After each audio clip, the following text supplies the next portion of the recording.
Ainda há muito sobre o universo que não entendemos. Isso parece um problema realmente grande. Eu ficaria surpresa se o universo não estivesse cheio de vida. Trabalho com física teórica de partículas e teoria das cordas. Bem o estereótipo da física nerd da série The Big Bang Theory. A física do início do século XX revelou que há mais dimensões além das visíveis. Sou fascinada por como os organismos poderiam surgir e como poderiam funcionar. Isso tem massa, tem energia e não é feito do mesmo material das estrelas próximas de nós. Há muita discussão sobre novas provas que estão sendo geradas em colaboração com a inteligência artificial. O que isso representa para o próximo nível de evolução? Vivemos um momento notável. Essas coisas serão conscientes? O que ocorre quando se tornarem mais inteligentes que nós? Eu acho isso realmente assustador e, ao mesmo tempo, muito empolgante.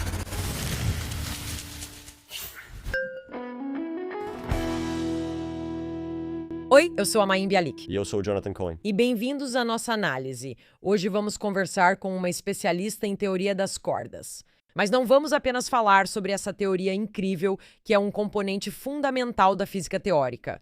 Vamos conversar com a doutora Lara Anderson. Ela é professora de Física e Matemática na Virginia Tech e estuda física teórica de partículas de alta energia e teoria das cordas. Ela vai discutir os maiores mistérios do universo: matéria escura, multidimensionalidade, o multiverso, o que mantém o universo unido, que não podemos ver e ainda não entendemos.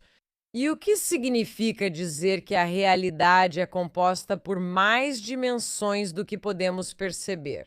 Tire um segundo para verificar se você já está inscrito. Não perca nenhum episódio novo do Breakdown da Mayim Bialik. Não conseguimos agradecer o bastante. E agora é um prazer receber no Breakdown a doutora Laura Anderson. Break it down. Obrigada. Prazer estar aqui. Gostaríamos que você começasse nos contando o que você estuda e por que escolheu estudar isso. Trabalho com física teórica de partículas de altas energias e teoria das cordas. Conectando com o seu próprio histórico, bem aquele estereótipo de física nerd da série The Big Bang Theory, tenho que dizer que aquele programa realmente representou bem o nosso pessoal. Eu gostei da visão sobre físicos que foi apresentada lá. Mas sim, eu estudo física teórica de partículas e teoria das cordas. Então, o trabalho que eu faço é teórico, ou seja, eu uso computadores e equações para tentar entender como o universo funciona, do que o universo é feito, quais são os blocos fundamentais da matéria e energia no universo e quais leis e equações eles seguem.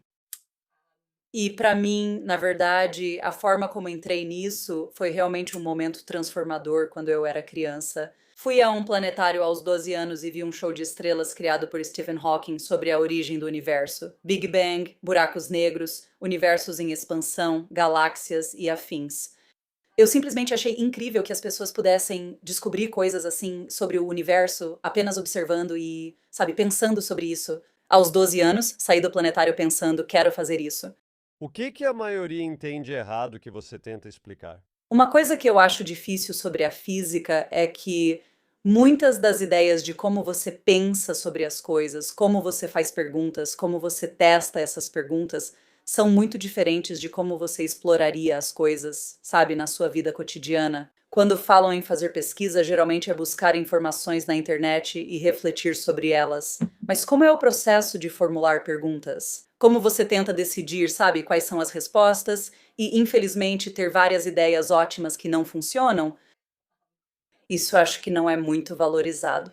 Quero saber quando você ouviu falar pela primeira vez sobre The Big Bang Theory, porque estou curiosa, meio que no sentido cultural. E depois vamos entrar na parte mais técnica da ciência. Você ouviu falar disso? Outros perguntaram: ei, existe um seriado sobre físicos? Só por curiosidade, quando você soube desse seriado? Quando fiz o teste para The Big Bang Theory e pediram uma versão feminina do Sheldon Cooper, eu nunca tinha assistido. Então eu pesquisei Sheldon Cooper no Google e pensei comigo mesma: ah, ele é igual a todas as pessoas com quem eu fiz pós-graduação. Tipo, são todos os meus amigos. É assim que a gente conversa. É assim que a gente funciona. Achei fascinante ter um programa de TV sobre isso, pois eu também não sabia. Tenho curiosidade sobre como foi sua primeira experiência ao descobrir um programa sobre pessoas como você. Acho que minha família e parentes viram e disseram: ei, você precisa ver isso. Uma anedota aleatória. O programa já estava no ar há anos e eu estava no departamento de física, sentada numa mesa grande com várias pessoas da minha área. O programa foi citado e algumas pessoas disseram que isso era estereotipar os físicos, o que consideravam injusto, e reclamaram sobre isso.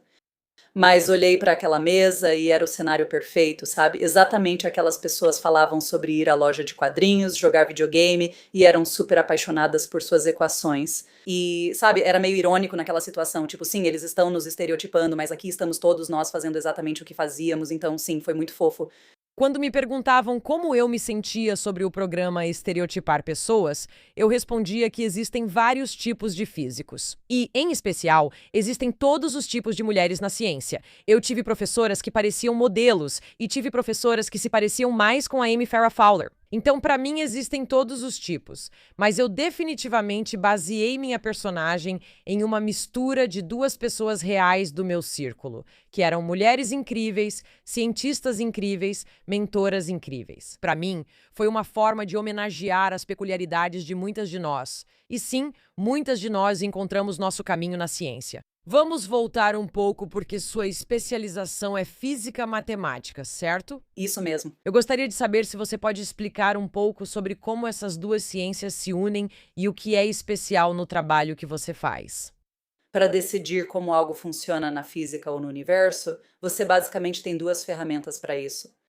Você pode, sabe, fazer uma medição e dizer: eu prevejo que quando eu deixar uma maçã cair, ela vai cair a essa velocidade. Ela vai atingir o chão nesse tempo, certo? Você pode prever e testar essas previsões.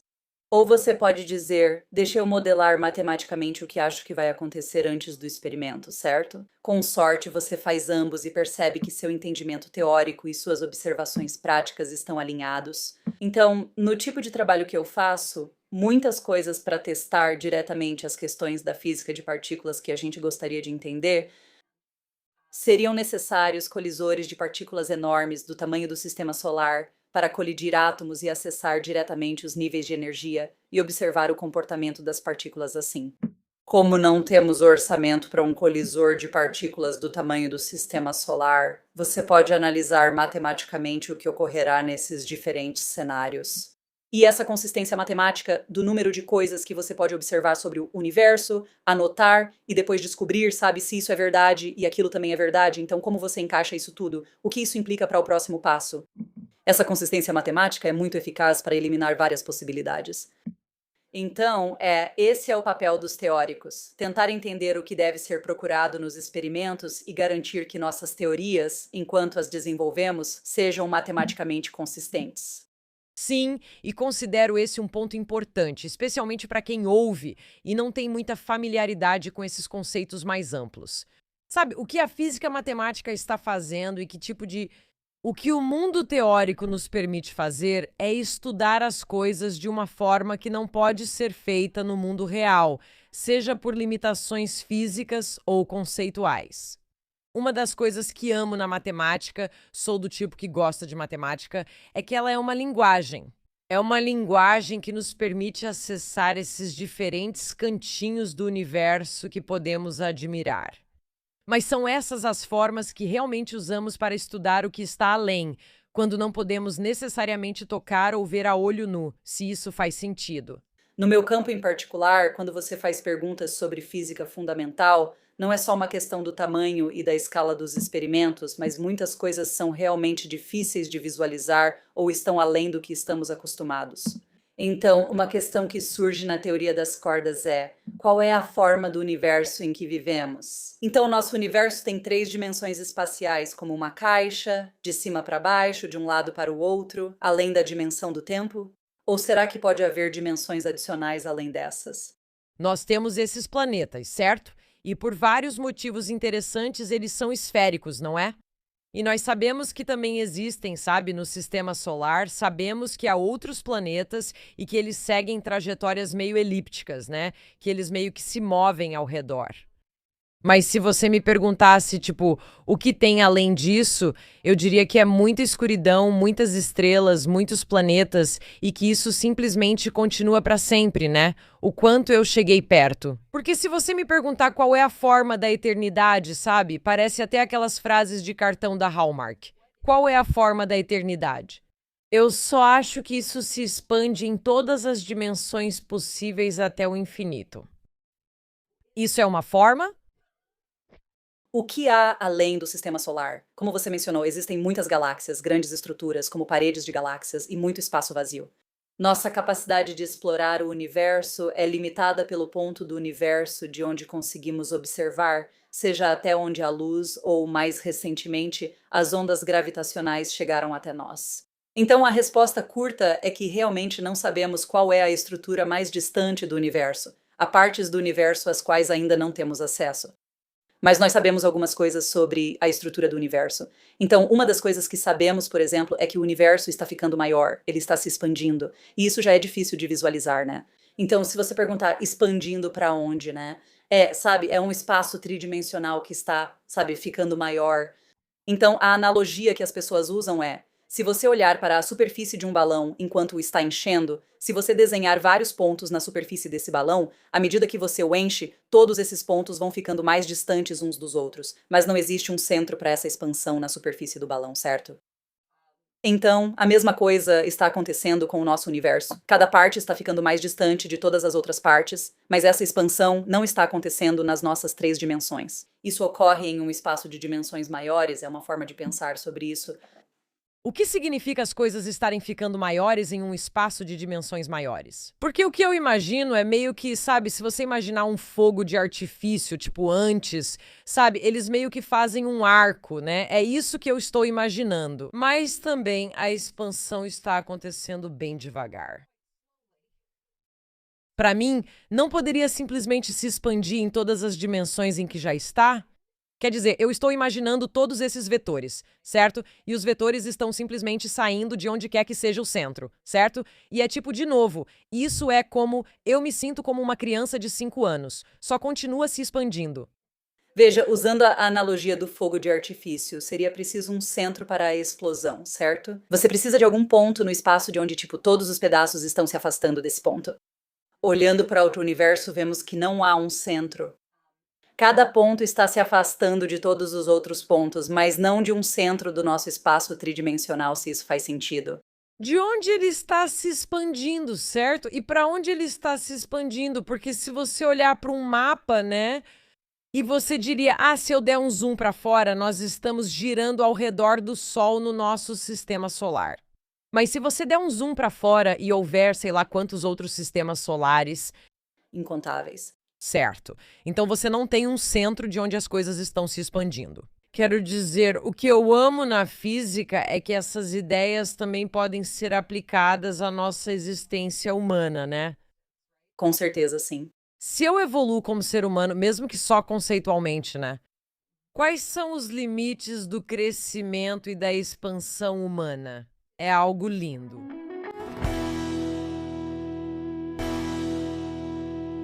Deixamos esse assunto em aberto, que é o espaço tridimensional, talvez o tempo, e conversamos com muitas pessoas que tiveram experiências de quase morte, que foram, vivenciaram e voltaram com todas essas informações. E elas ficam tipo, onde é isso? Conversamos com muitas pessoas que deixam seus corpos ou cuja consciência parece sair, né, desse corpo.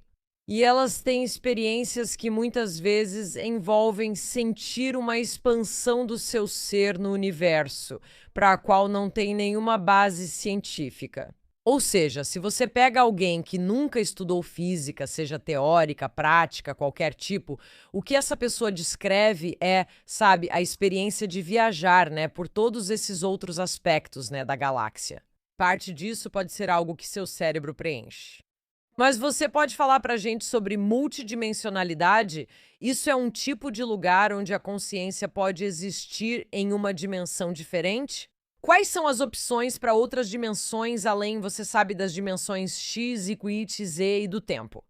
Arthur Eddington, físico do início do século XX, disse que o universo não é só mais estranho do que supomos, mas mais estranho do que podemos supor.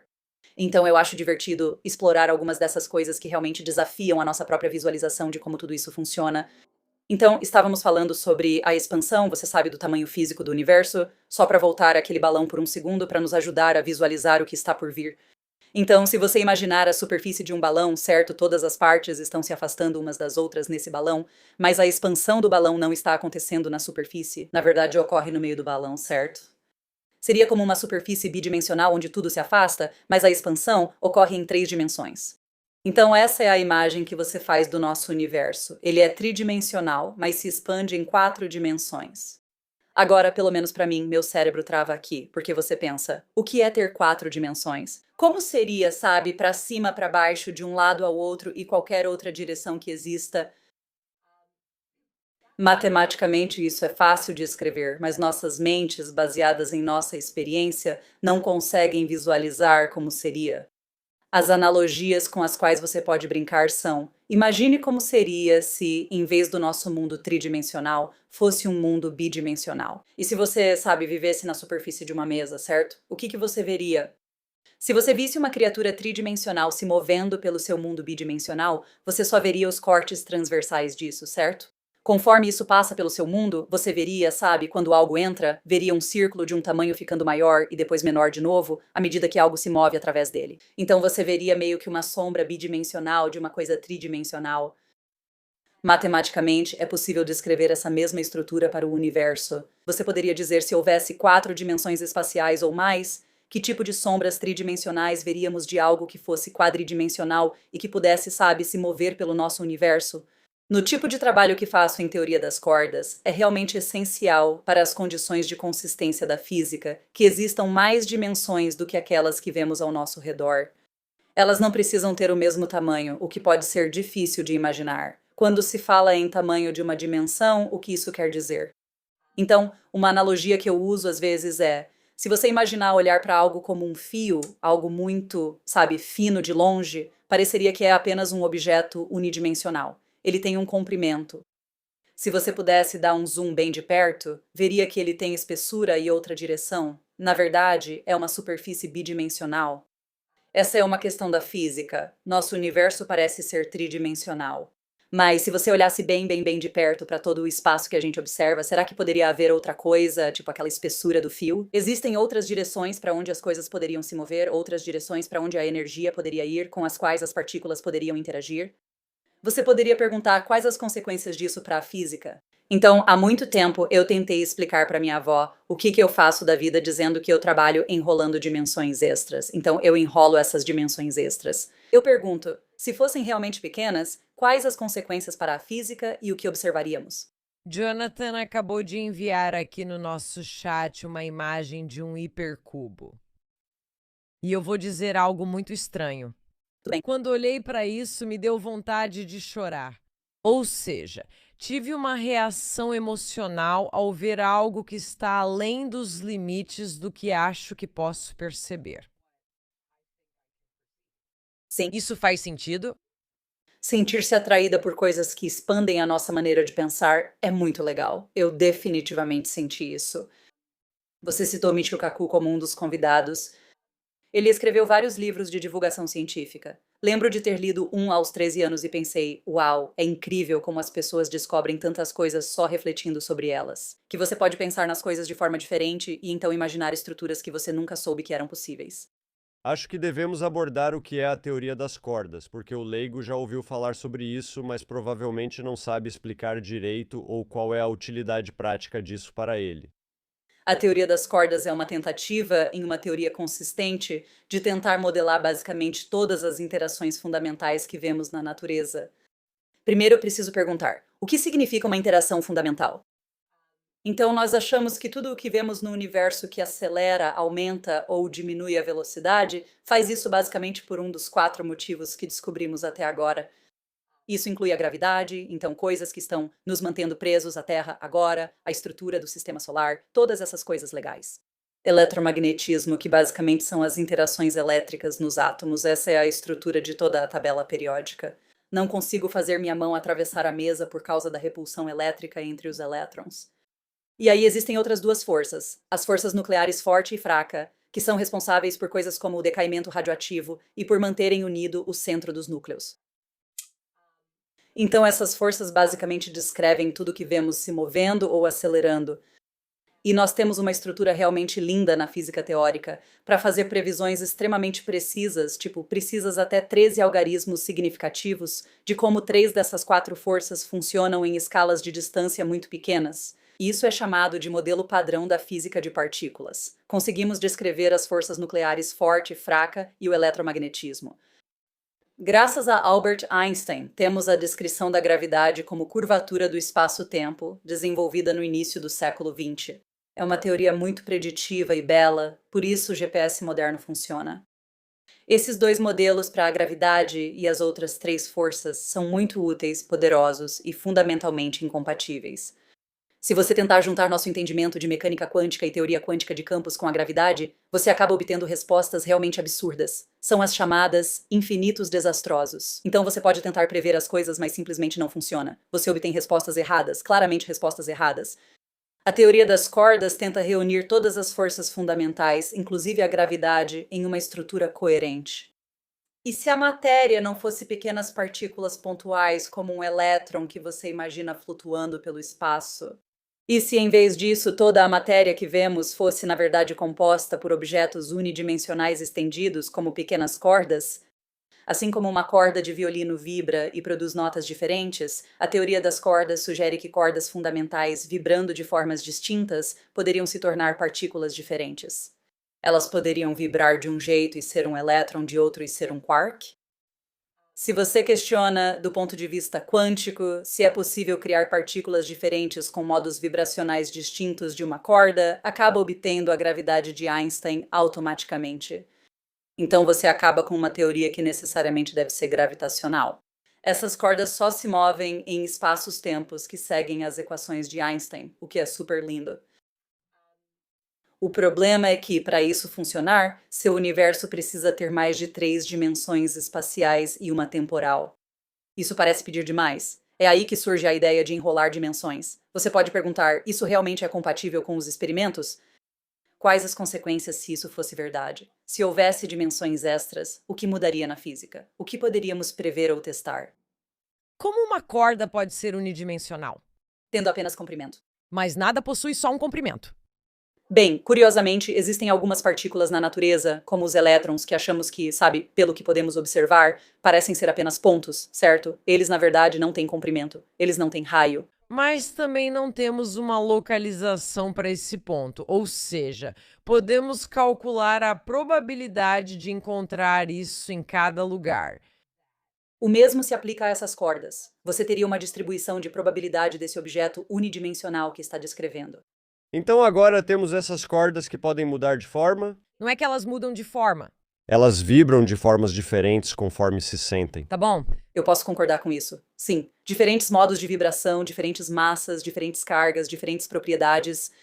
Acho que muitos desses hippies das energias pensam. Isso mesmo, sempre dissemos que basta mudar sua frequência vibracional. Mude sua frequência vibracional. E de repente você está por dentro, está por fora e tudo ao seu redor muda. Porque eles estão certos ou errados?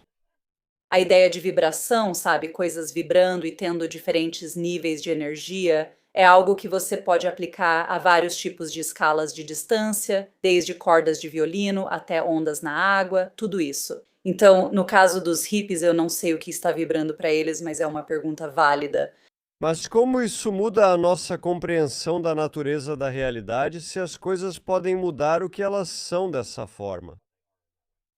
As consequências são que, se você tem essas pequenas cordas unidimensionais vibrando de formas diferentes, elas se tornam partículas distintas ao se moverem pelo espaço e pelos tipos de interação entre si. Assim, as formas como elas se unem, se separam e suas vibrações determinam quais partículas poderiam existir e como se comportam. Isso permite que você, em princípio, preveja várias coisas. Então, uma grande questão é que há muitas coisas que não entendemos sobre o universo agora. Sabemos, por pesquisas em astronomia, que na verdade não sabemos do que a maior parte do universo é feita. Parece um problema bem grande. É realmente um grande problema, né? Então, existem coisas que chamamos de energia escura ou matéria escura. Ao analisar a estrutura gravitacional do universo, percebemos que deve existir algo interagindo gravitacionalmente com tudo. Isso tem massa, energia, mas não sabemos o que é, nem é feito do mesmo material das estrelas próximas. A questão é, o que é essa energia? O que é toda essa matéria lá fora que está determinando como o universo está evoluindo e o que vai acontecer com ele? Isso é algo que uma teoria como a das cordas tentaria responder, propondo quais partículas e forças podem existir. Um dado observado interessante sobre a qual muitas pessoas e muitos teóricos estão pensando é o fato de que o universo não está apenas se expandindo, ele está acelerando. Então, a questão é, o que está impulsionando essa expansão? O que está produzindo essa energia, certo? Essa é uma ótima pergunta. Como assim está acelerando? Eu ainda estava tentando entender isso de se expandir como um balão. O que significa dizer que está acelerando? Sim, isso significa que todas as partes estão se afastando e a velocidade, embora lenta, está aumentando sutilmente com o tempo. Sem citar os hippies, todos dizem que tudo acontece mais rápido hoje por causa da tecnologia. Somos bombardeados de informações, e pensar nisso como paralelo é interessante. Então, existe algo que pode estar impulsionando essa expansão. Uma possível explicação para isso é a ideia de que o próprio espaço vazio pode ter energia. Então, na mecânica quântica, que descreve como as partículas interagem, como você mencionou há alguns minutos, as coisas acontecem de forma probabilística. Você pergunta se a partícula está aqui ou ali, mas não pode afirmar. Pode, porém, calcular as chances de ela fazer X ou Y. Quando você diz que o espaço está vazio, deve se perguntar: quão certa estou disso? Você pode pensar que há um espaço vazio, mas na verdade uma partícula e uma antipartícula surgiram, se aniquilaram e sumiram enquanto você não estava olhando, certo? Isso poderia ter ocorrido em uma fração infinitesimal de segundo. Então, pode haver esse tipo de sopa borbulhante de partículas que podem ou não existir de forma probabilística no espaço vazio e que, na verdade, podem contribuir com energia para o universo. À medida que o universo se expande, há mais espaço e mais energia proveniente da incerteza das partículas no vácuo. Isso pode impulsionar a expansão e acelerar ainda mais o universo. Ok, o universo expande-se. Está se expandindo mais do que antes, certo? Vamos dizer, um segundo atrás, um ano atrás e um ano-luz atrás. E não está apenas se expandindo mais, está se expandindo mais rápido. Então, não consigo deixar de pensar, tipo, para onde estamos indo tão rápido? Sabe quando você pensa na teoria do Big Bang e pensa sobre o que levou ao fato de que, tipo, somos todos poeira de estrelas e todas essas ideias lindas? Essa é a nossa história de evolução. Qual é a nossa narrativa de catástrofe, certo? Que podemos contar para nós mesmas sobre essa expansão que está acontecendo em um ritmo ainda mais acelerado? Tipo, eu imagino a gente agora sendo arremessadas pelo espaço, sabe, com alguma catástrofe se aproximando. Será que isso é só coisa da minha mente humana limitada? Não, essa pergunta é totalmente válida e cientistas pensam nisso há muito tempo. É sobre o destino do universo, certo? Então, se nós, como você disse, se imaginarmos que o universo surgiu de algum tipo de, sabe, grande singularidade ou, sabe, explosão cósmica no passado, para onde ele está indo? E existem diferentes possibilidades que as pessoas consideram, e isso depende muito do que o universo é feito e do que está acontecendo com ele, que nós não entendemos completamente. Mas as opções podem incluir, caso você não tenha matéria suficiente nesse universo. Ele pode se expandir por um tempo e, eventualmente, a gravidade pode acabar vencendo de novo, e tudo pode começar a se aproximar cada vez mais, até basicamente se recolapsar, possivelmente explodir novamente. Esse seria um cenário de recolapso do universo. Você também poderia ter uma expansão, e é isso que nossos dados atuais meio que indicam, que você poderia ter uma expansão que simplesmente continua para sempre e tudo fica cada vez mais distante e mais frio, mais frio e mais frio no destino final do universo. Esses cenários são chamados de grande colapso, se o universo se recolapsar, ou grande congelamento, se ele se expandir para sempre e tudo se afastar. Todas as estrelas apagam e tudo termina frio e escuro. Devemos nos preocupar? Isso só ocorrerá muito depois do ciclo de vida da nossa estrela, então nem estaremos aqui para nos preocupar com isso. Alguns dizem que pode ser um ciclo de universos surgindo, sendo destruídos e se formando de novo. Uma possibilidade é seu universo colapsar e você criar um novo Big Bang, gerando outro universo. Então, nessa outra opção, onde tudo continua se expandindo, fica frio porque nós estamos. Ninguém está perto o suficiente de um Sol ou de qualquer um desses tipos de estrelas que geram o tipo de calor que, no nosso clima planetário específico, nos mantém vivos. Sim, ou seja, muita energia do universo vem da densidade. É preciso juntar as coisas para formar estrelas e afins. Então, se tudo vai gradualmente ficando, sabe, cada vez mais distante, você não tem, sabe, nuvens que vão se condensar para formar estrelas. E aí sim, tudo eventualmente fica muito frio e escuro. Eu fico pensando, Quando as pessoas falam sobre, sabe, preocupações ambientais iminentes e as necessidades do nosso planeta, o quanto você considera esse tipo de necessidade? Considerando o tipo de coisa que você estuda. Eu acho que esse tipo de preocupação está tão distante em termos de escala de tempo que nós, como humanos, não precisamos nos preocupar com isso. Quero dizer, é divertido pensar sobre isso, mas em termos do que vai acontecer com o nosso planeta e com o nosso Sol, sabe, isso está a muitos, muitos, muitos ciclos de vida, de sóis no futuro distante, para que a gente precise se preocupar com algo assim.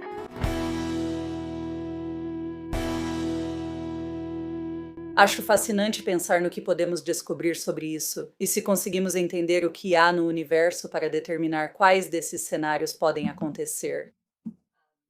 A singularidade da formação de estrelas e sistemas solares, estando a Terra no ponto ideal para permitir o surgimento da vida. Há várias perguntas incríveis na física sobre o que é preciso para existir não só vida, mas também complexidade, certo? O que é necessário para criar coisas complexas como as que vemos no universo? Isso tudo é mesmo especial.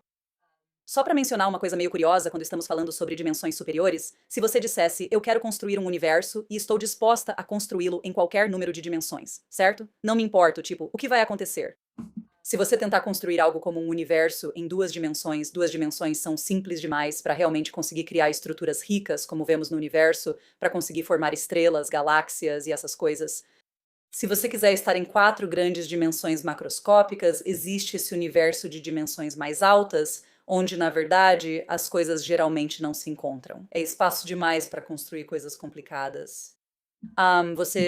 É difícil construir, sabe, órbitas gravitacionais estáveis como as que compõem o nosso sistema solar.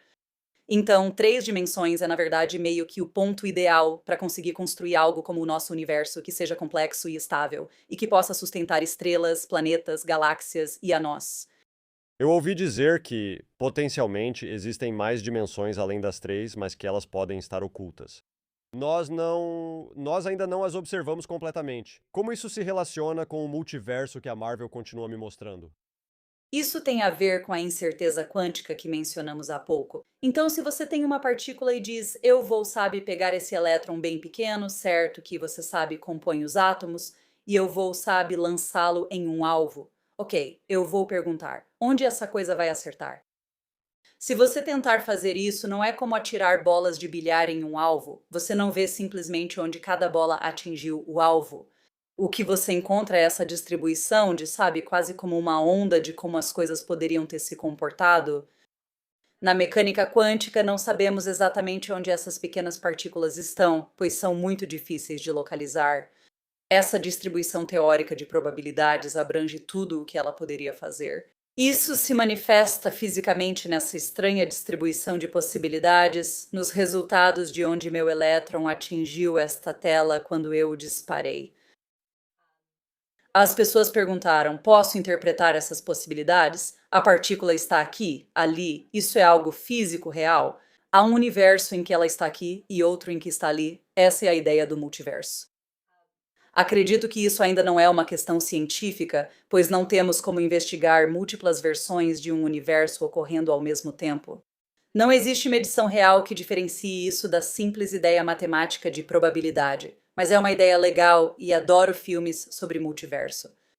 Existe uma versão minha em outro universo fazendo algo diferente. Quando eu pude estudar isso, sabe, e pudemos pensar em universos paralelos e coisas assim, sabe, é fascinante, especialmente conceitualmente, pensar no que isso significa para diferentes versões de você mesma. Mas essa ideia de existem diferentes versões possíveis de toda a realidade que também achamos que podemos ver. Desde pessoas que tiveram experiências de quase morte, até físicos e, você sabe, psicólogos dizendo, você sabe, tudo o que estamos vendo é o que estamos percebendo. E o que está sendo projetado de cabeça para baixo na parte de trás de uma, você sabe, retina, que, você sabe, envia informações e, você sabe, através de todas essas diferentes células. Mas você sabe, o exemplo mais fácil é, você sabe, quando descrevemos uma cor, na verdade é o único comprimento de onda que não está sendo absorvido, certo? Por um objeto. Mas Donald Hoffman falou sobre você sabe, e se nós víssemos a realidade como se já estivéssemos usando os óculos, certo? Essa é a experiência de realidade virtual, certo? Sim. Então, eu acho que quando pensamos nisso em termos de partículas, em termos de probabilidade, em termos do experimento da dupla fenda, é empolgante e estimula a criatividade. E, obviamente, as pessoas que estão, sabe, criando ficção científica e falando sobre essas coisas podem levar isso para todos esses níveis diferentes. Mas nós também podemos falar sobre o nível matemático, que eu acho igualmente divertido. Você realmente não pode ter um sem o outro e precisa ser capaz de explorar essas ideias, certo? Se as coisas são, sabe, exploradas apenas em um laboratório ou apenas na matemática, isso não é o que captura a imaginação das pessoas. Sou muito grata à Marvel por explorar isso também. E em termos das consequências físicas disso, sabe, há muitas pesquisas atuais em coisas como computadores quânticos, onde as pessoas estão tentando revolucionar a computação e a criptografia. E todas essas coisas vão ter implicações muito grandes no mundo real, que são baseadas nesse tipo de, sabe, composições da realidade e todo esse comportamento incerto e probabilístico. Muitas pessoas que, digamos, têm flashbacks de traumas descrevem isso não como uma lembrança, mas como se estivessem sendo colocadas em um tempo completamente diferente. Tempo. E seus corpos, seus pensamentos, em muitos casos, sua fisicalidade responde como se estivessem em outra época. E, obviamente, isso não é prova de nada. Não é assim que decidimos as coisas na ciência. Mas eu gostaria de saber se você pode falar um pouco, por exemplo, sobre a diferença entre lembrar de algo e ter, sabe, uma experiência de estar em um período de tempo completamente diferente. Esse tipo de viagem no tempo seria com V minúsculo? Existe outra maneira de imaginar que podemos experimentar o tempo de uma forma não linear? Uma das coisas que a física do início do século XX nos mostrou de uma forma realmente notável é que não existe uma noção universal de tempo para todo o universo. Isso é algo local, depende de como nos movemos e onde estamos, e os relógios marcam o tempo de forma diferente em todo o universo, em vários cenários. Então, para dar alguns exemplos que você talvez já tenha ouvido falar, se você estiver se movendo muito, muito rápido, sabe? Se você estiver na sua nave espacial e estiver voando para outro planeta, isso é o famoso paradoxo dos gêmeos de Einstein, onde, sabe, você tem duas pessoas diferentes, gêmeos. Um deles entra na nave espacial e viaja muito próximo à velocidade da luz, para bem longe. O outro fica na Terra. Eles retornam com idades diferentes. Como isso é possível? Isso é algo que realmente é possível na física, que os relógios não precisam ser universais. Outro exemplo, perto de campos gravitacionais fortes, como em um planeta próximo a um buraco negro grande, os relógios marcam o tempo de forma diferente desse planeta em relação à Terra. E assim você pode ter percepções de tempo manifestamente e extremamente diferentes entre diferentes observadores em diferentes partes do universo fazendo coisas diferentes. Isso pode causar vários paradoxos e aparentes contradições, que só parecem existir devido ao fato de o tempo não ser universal. Acho interessante que o tempo não tenha o mesmo significado para todo o universo. Não dá para dizer agora e esperar que todos concordem com isso. A questão é, você pode voltar no tempo? Então, será que viagem no tempo é possível? Físicos já refletiram sobre isso ao longo dos anos. Não vou dar a palavra final, pois ainda há quem pense concretamente sobre o tema. Se você tentar criar uma teoria física que permita a viagem no tempo e esses curvas fechadas do tipo tempo, onde volta ao passado e faz algo, a física colapsa rapidamente. Você acaba tendo todo tipo de respostas sem sentido. É como o famoso caso de voltar no tempo, atirar no avô e criar uma contradição lógica. Certo. Isso acontece na física em todo lugar se você tem viagem no tempo, no sentido de poder voltar. Então, em termos de teorias físicas consistentes, eu diria que não existe uma teoria física universalmente aceita que permita viagem no tempo. Parece ser realmente difícil. O universo parece se proteger muito fortemente contra esse tipo de coisa. Isso quer dizer que isso é mesmo certo? Talvez haja uma solução inteligente que ainda não conhecemos. É possível que uma dessas outras dimensões sobre as quais pensamos contenha uma experiência ou contenha coisas em uma escala de tempo que não precisam existir de uma forma que impactaria o mundo físico, assim não teríamos que lidar com essa possibilidade da física meio que desmoronar? Mas assim como pessoas com, você sabe, o que poderíamos chamar de percepção extrasensorial ou pessoas que são incrivelmente intuitivas, certo? pessoas em sintonia ou conectadas, digamos, com outras frequências.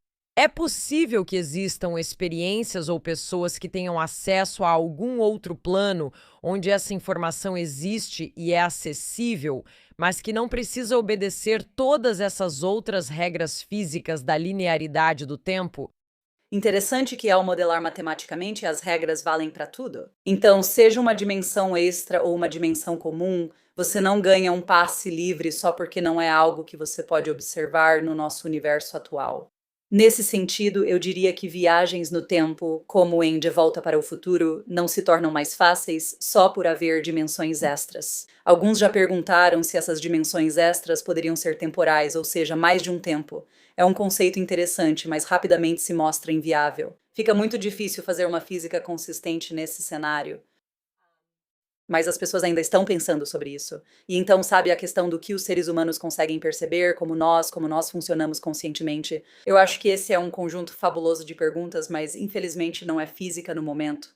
Sabe, desde a época em que você era uma garotinha e era fascinada por física e queria estudar o cosmos e todas as coisas incríveis que você tem a oportunidade de estudar, como a sua compreensão sobre a vida em outros planetas ou vida em outras galáxias mudou ao longo do tempo? E como você incorpora isso no trabalho que faz? Porque isso realmente mudou nas últimas décadas em relação ao que sabemos, ao que podemos saber e ao que é realmente possível. Como isso mudou a sua visão de mundo?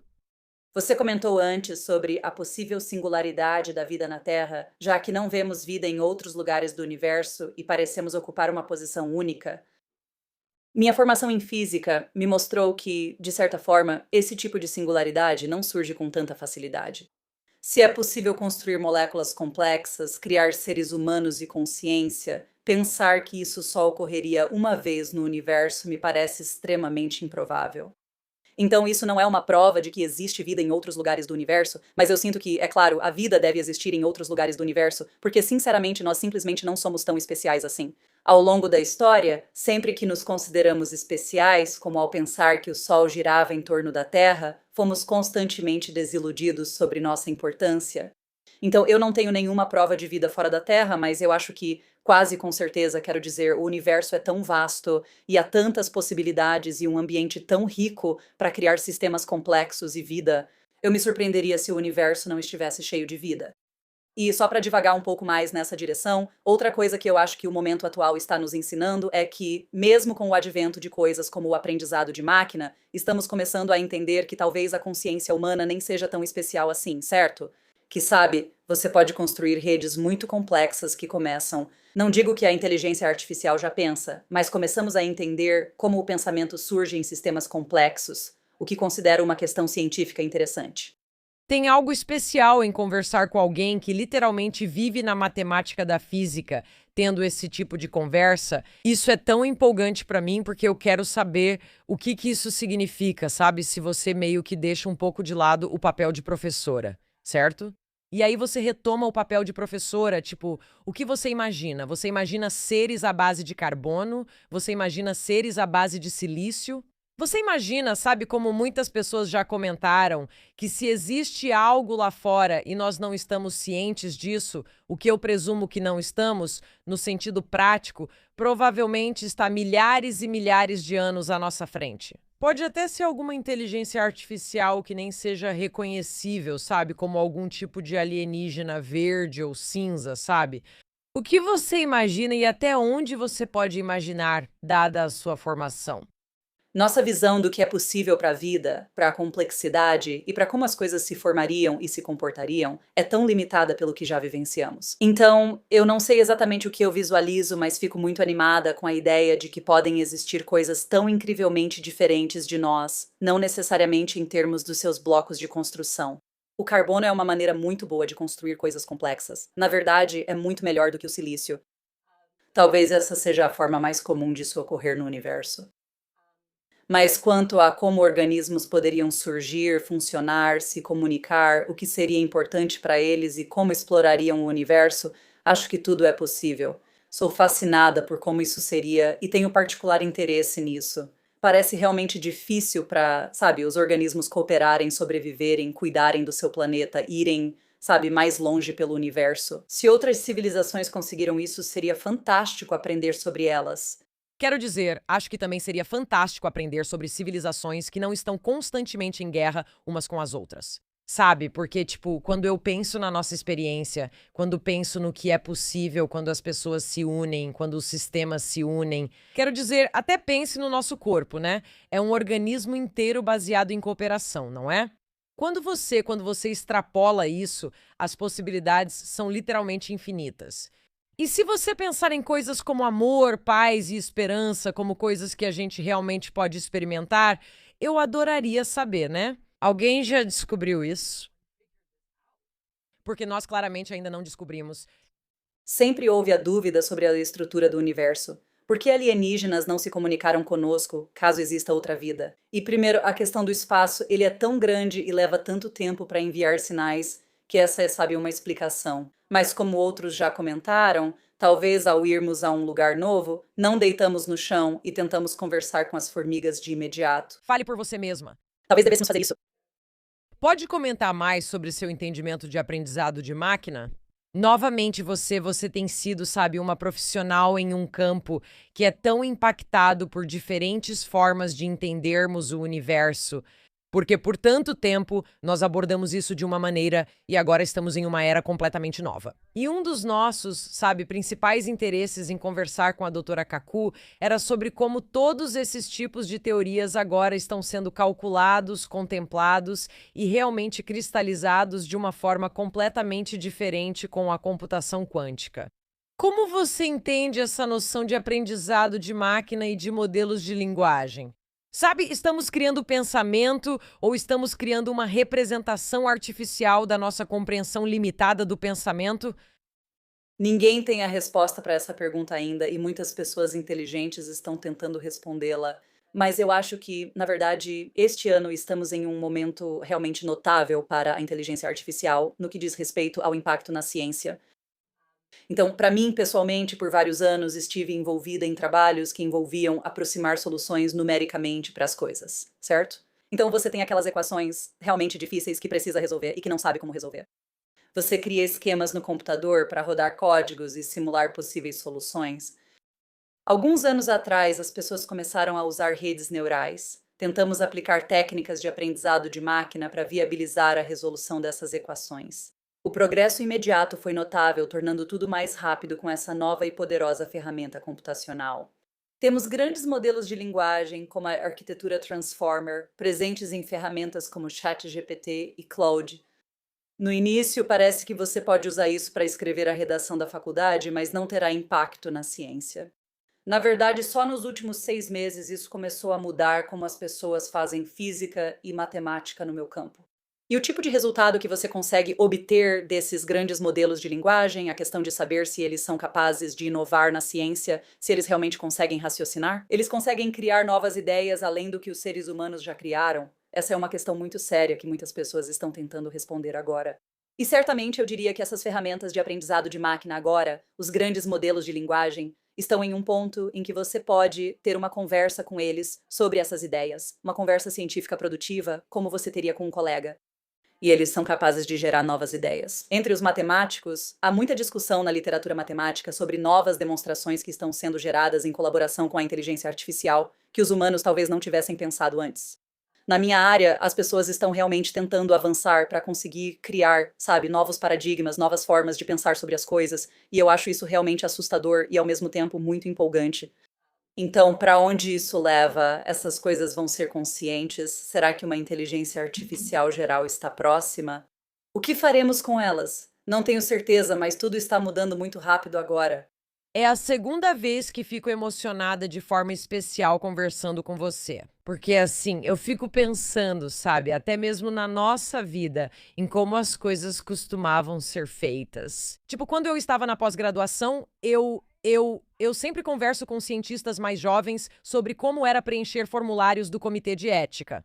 Se você precisava trabalhar com participantes da pesquisa, tinha que fazer 4 cópias Xerox e aí, tipo, a impressora estava sem toner, sabe? E você tinha que ir para outra impressora com seu cartão de cópias para levar os formulários até um escritório. Isso era só para conseguir aprovação para fazer sua pesquisa. Ou quando lembro como era escrever uma proposta de financiamento. Antes gastávamos muito tempo em tarefas que hoje não são mais necessárias. Então eu fico pensando, nossa, o que podemos fazer com toda essa capacidade mental que agora está disponível para nós por causa da metodologia sistemática que podemos usar agora para fazer apenas, sabe, coisas logísticas. Além disso, eu penso em coisas como é que chama? Quando as pessoas têm psicose de inteligência artificial e acham que têm ideias incríveis, muitas vezes realmente têm. Mas eu fico pensando, poxa, quanto da ciência agora meio que escancarou tudo isso? E eu não quero usar a sua própria metáfora, mas é como se estivesse se expandindo em todas as dimensões em uma velocidade cada vez maior. Isso realmente está mudando o cenário de como fazemos ciência e as perguntas para as quais podemos obter respostas, a forma como podemos formulá-las. E, sabe, muitas pessoas, eu inclusive, quando essas ferramentas ficaram disponíveis pela primeira vez, eu meio que via isso como, sabe, uma maneira inteligente de prever a próxima palavra, certo? Sabe, é reconhecimento de padrões. É como dizer, ok, quando as pessoas escrevem cartas, qual palavra vai em qual lugar? Está claro que elas se tornaram muito mais. Existem muito mais possibilidades ali. E voltando a um ponto anterior sobre, sabe, os seres humanos não serem tão especiais assim, também está claro que se você constrói redes suficientemente complexas, de certa forma, os cérebros humanos também estão prevendo a próxima palavra.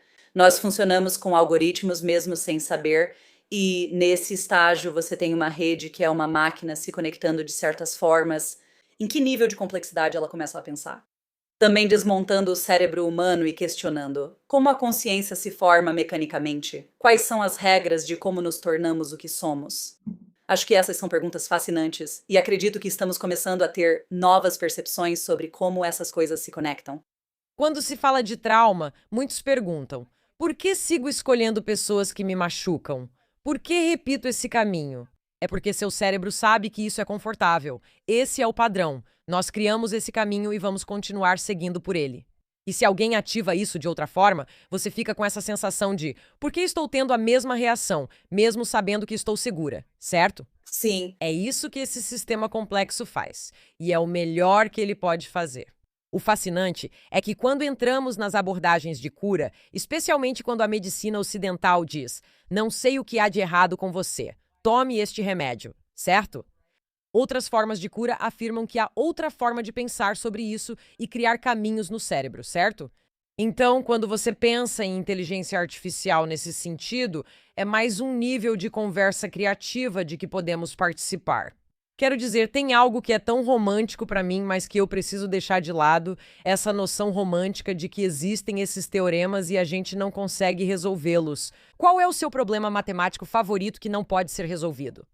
A ideia de que isso também pode ser algo do passado até certo ponto. O que acontece quando teorias deixam de ser teorias e se tornam coisas reais, né? Quando falamos sobre a teoria da relatividade, falamos sobre a teoria das cordas. Como é para você entrar, sabe, em uma era onde talvez não existam tantas incógnitas? O que isso significa para esse próximo nível de pensamento e evolução para nós? uma questão que matemáticos e físicos levam a sério é o que ocorre quando essas coisas ficam muito mais inteligentes que nós. Certo. Então, agora eu posso ter uma conversa com, sabe, um grande modelo de linguagem sobre minha pesquisa e eu ainda sei mais sobre minha pesquisa do que ele. E então ele vai, sabe, alucinar, vai cometer erros. E eu posso dizer, não, isso não está certo. E aí ele diz, desculpe, vou corrigir, sabe, certo? Mas pode muito em breve acontecer que os computadores, sabe, essas inteligências artificiais possam gerar teoremas. Elas poderiam criar teorias corretas, como você descreveu, e talvez seja difícil para os humanos saberem se estão certas. Então, na verdade, existe uma comunidade muito forte surgindo dentro da comunidade matemática que está basicamente tentando escrever códigos para criar algoritmos que possam verificar provas matemáticas que talvez sejam complicadas demais para os humanos entenderem.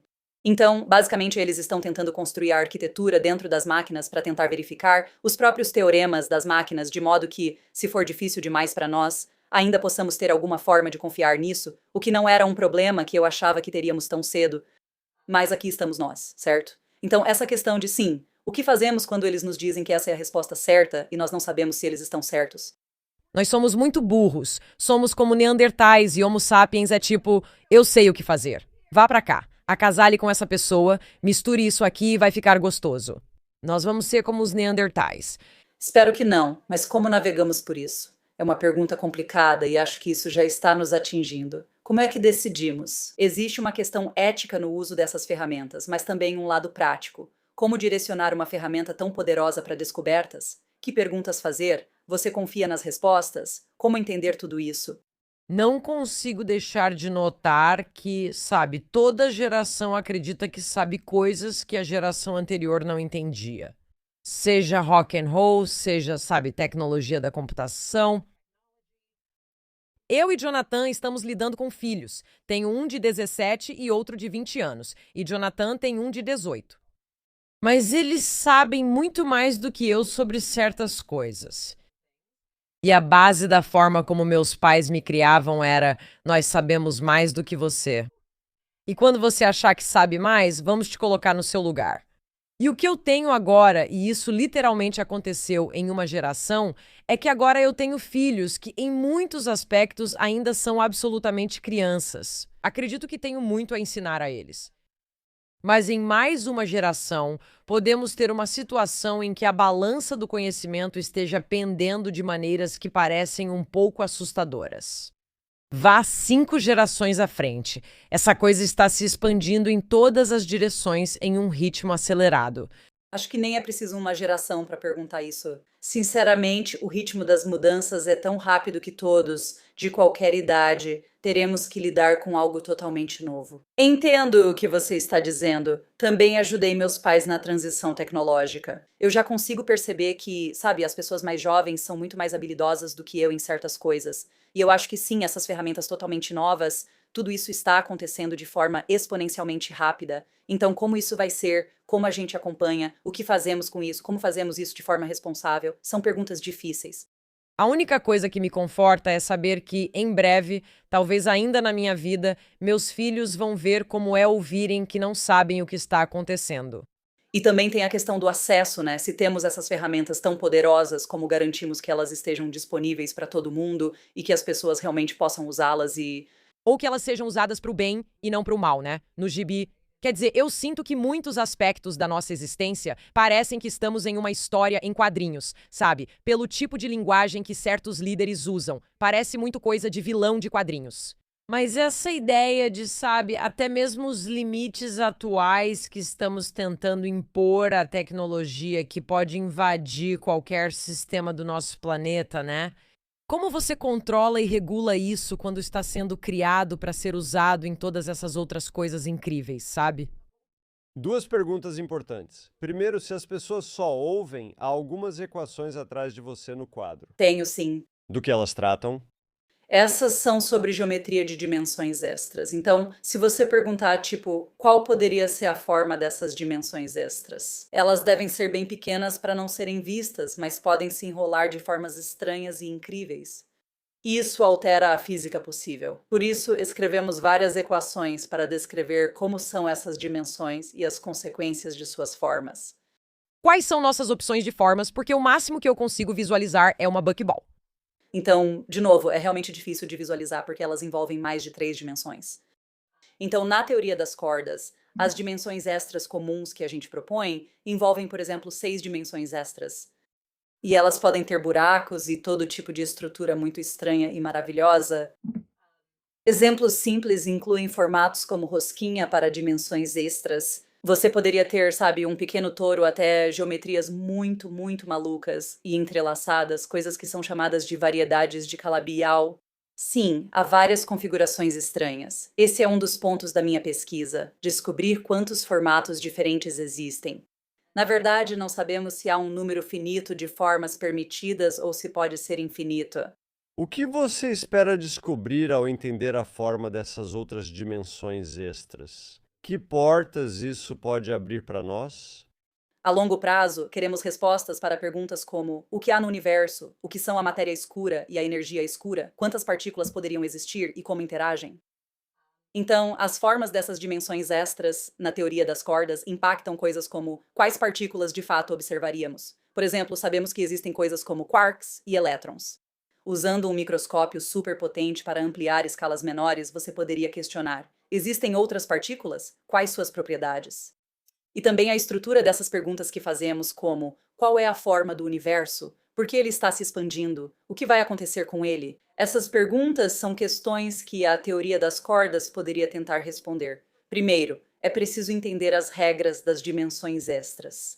Podemos perguntar: o que a física de partículas veria? Na verdade, existem algumas visualizações divertidas que você pode fazer se essas dimensões extras fossem tão pequenas que não pudéssemos vê-las, mas ainda assim grandes o suficiente para que, por exemplo, partículas muito pequenas pudessem interagir com elas. Você pode imaginar que, sabe, em escala atômica ou subatômica, se você tivesse dois átomos interagindo, sabe, duas partículas colidindo uma com a outra, elas poderiam perder energia nessas dimensões extras. Ou talvez, né, se forem vistas como uma onda, parte dela pode se espalhar para outra dimensão. Então você pode tentar experimentos para medir isso. Você percebe esse déficit de energia ou como as coisas podem se comportar dessa forma? Qual é a sua forma favorita? Essas variedades de calabial são muito divertidas de explorar. Há muitas possibilidades, não sabe, quanto às torções, aos buracos e à estrutura delas. Então, só em termos de formas divertidas para, sabe, manipular, observar, para, sabe, fazer buracos nelas, as calabial são bem divertidas. Nunca fiz essa pergunta para ninguém em mais de 350 episódios, mas sinto que preciso perguntar para você. Você já me perguntou isso? Não. Tudo bem. Se você pudesse ter um superpoder, qual seria?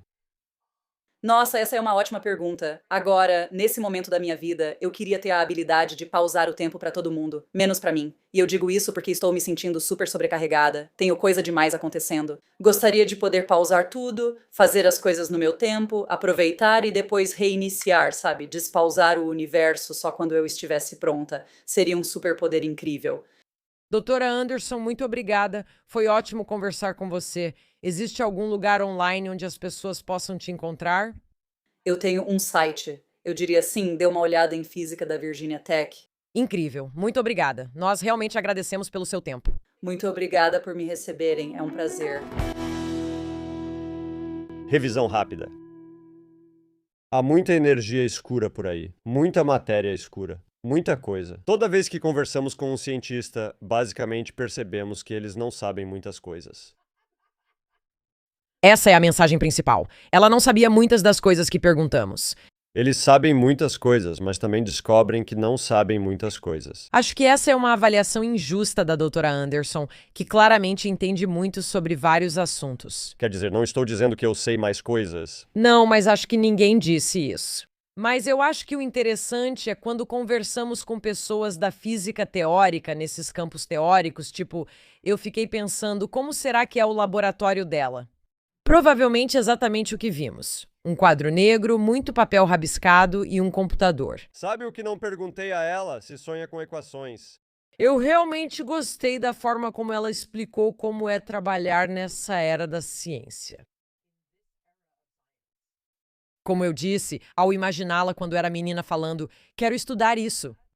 E então você entra na área em uma época em que a tecnologia mudou tanto, tudo relacionado a como exploramos as coisas está literalmente se expandindo em todas as direções. Isso é muito verdade. E o último pensamento que me vem à cabeça, que vou deixar aqui, é: se Amy e Sheldon estivessem no ar agora, e eles estivessem tendo um encontro e interagindo com o GPT, você pode imaginar eles discutindo e brigando com os atuais grandes modelos de linguagem. Quero dizer, The Big Bang Theory aconteceu em uma época tão especial que provavelmente não poderia existir agora com a capacidade e o arcabouço que temos para a física, com certeza. Acho que vocês dois ficariam muito chateados com o GPT. Episódio muito divertido. Da nossa análise até aquela crise que esperamos que você nunca tenha. Até a próxima. It's Maya Bialik's breakdown. She's gonna break it down for you. She's got a neuroscience PhD or